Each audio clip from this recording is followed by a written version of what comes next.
Steve sucks in Smash Bros. Ultimate. The fact that he's even in this game boggles my mind. I never wanted this character, and I think he's a terrible addition to the roster. Yeah, I'm a Bayonetta main. How'd you know? Alright, let's do this shit.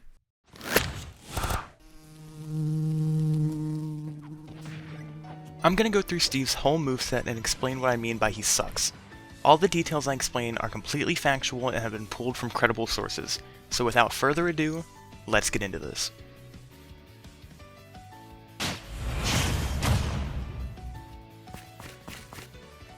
Steve data-wise is a simpler character, weighing about the same as Smash Ultimate's best waifu and a small child. Steve's walk and run speed are some of the lowest in the game, placing at 11th worst. Despite being slower than a fat person on a mobility scooter, his jab while walking makes tilting your opponents easier than Mii Brawler on Wi-Fi. Similar to Mega Man, but who cares about that character? Steve's jump height is pathetic, not being able to jump onto a platform with a full hop, or being able to reach a top plat with a double jump. What's even worse, his airspeed is laughable, being the 6th worst in the game. Overall, his base stats are worse than Dark Souls.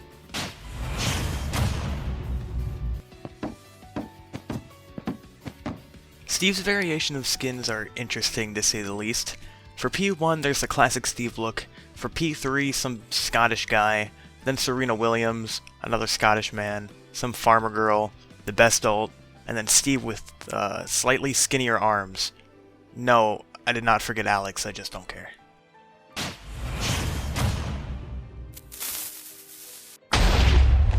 Neutral B is so complicated it gets its own category. There are 3 different kinds of moves with Neutral B. Block, Mine, and Craft. Placing blocks is done by hitting Neutral B in the air and gives Steve the ability to make any stage illegal.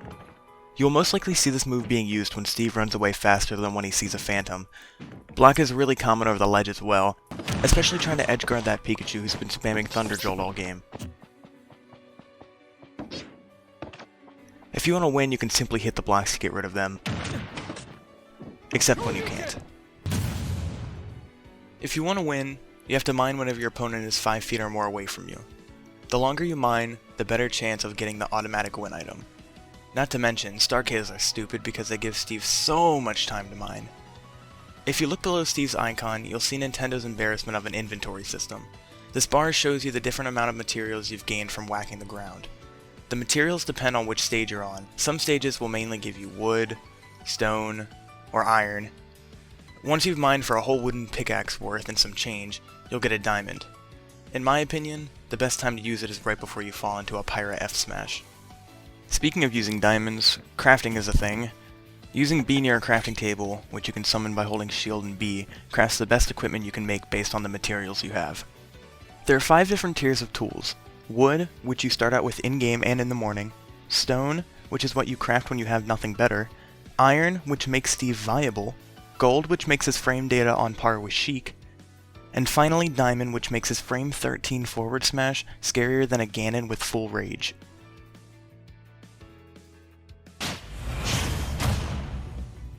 Now that his overly complex Neutral B has been covered, let's move on to the other terrible moves Steve has to offer. Side B. This move sends out a minecart that you can choose to stay in or jump out of. If you jump out, it will capture any character that is standing on the ground, and lead to follow-ups. If you choose to stay in it, it will deal scaling damage ranging to 18 point blank, or about 9 from very far. If you have gold in your inventory, you can activate a powered rail, boosting the knockback so much you'll question why you wake up. Don't shield minecart, it will still abduct you. Good ways to get around it are either jump, run away, roll towards it, complain to the TO, or learn the matchup. Learn the matchup, dumbass. Get better, easy GG. Down B. Steve will use what seems like his whole inventory to place a single block of TNT that gives you complete stage control. This TNT can be hooked up to a pressure plate if you hold down B and walk away. If you step on the pressure plate, it will ignite the TNT, or you can wait for it to explode. For some reason, Nintendo thought it was a good idea to have 2 different hitboxes depending on if it blows up naturally or by redstone. Activating the TNT with redstone will deal a lot more damage and knockback. Anyways, this TNT can be used to set up nasty edge guards that kill at 70. Up B. Steve uses a rocket and an elytro to recover and become as flat as Lucina. Apparently the Meta Knight glide in Brawl wasn't busted, so they decided to give it another shot, and shocker, it's actually pretty damn good. You can use the momentum from going down to gain more distance, making you feel as smart as your high school physics teacher. This move is deceptive in its ability to kill, due to the late hitbox comboing into up smash from ledge. Steve is never really afraid of being off stage to begin with. As long as he has iron, he can make it back from the depths of the nether. God damn, that's hard to say.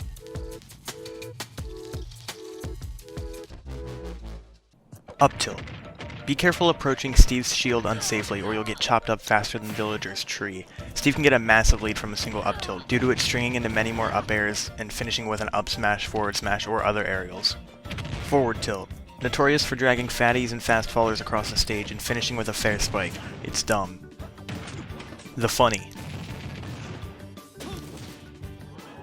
On heavy characters, it can combo into a grab which leads into even more setups. Just jump over it and punish it, it's really not the best.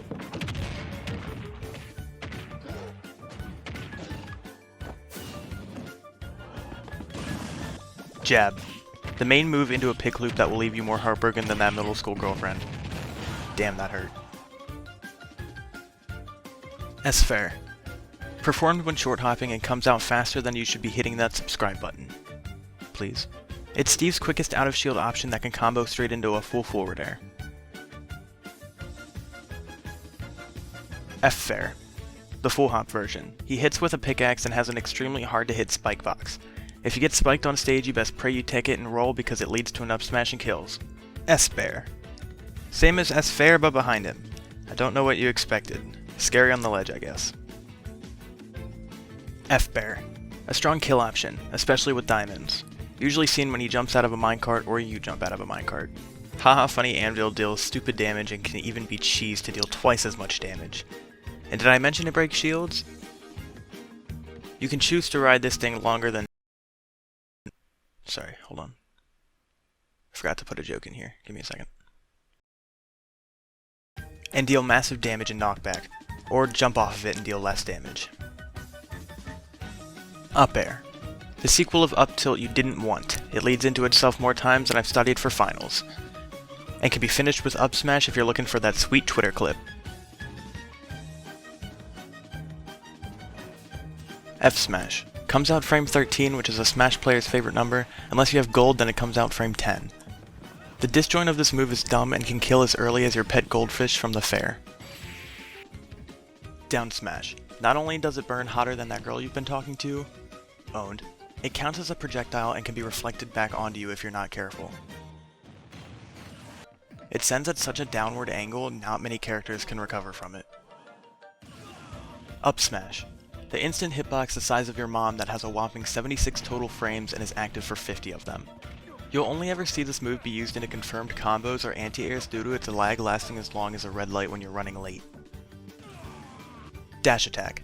A quick burst option active on frames 8 through 10 and 11 through 13 without tools, but it doesn't kill until extremely high percentages.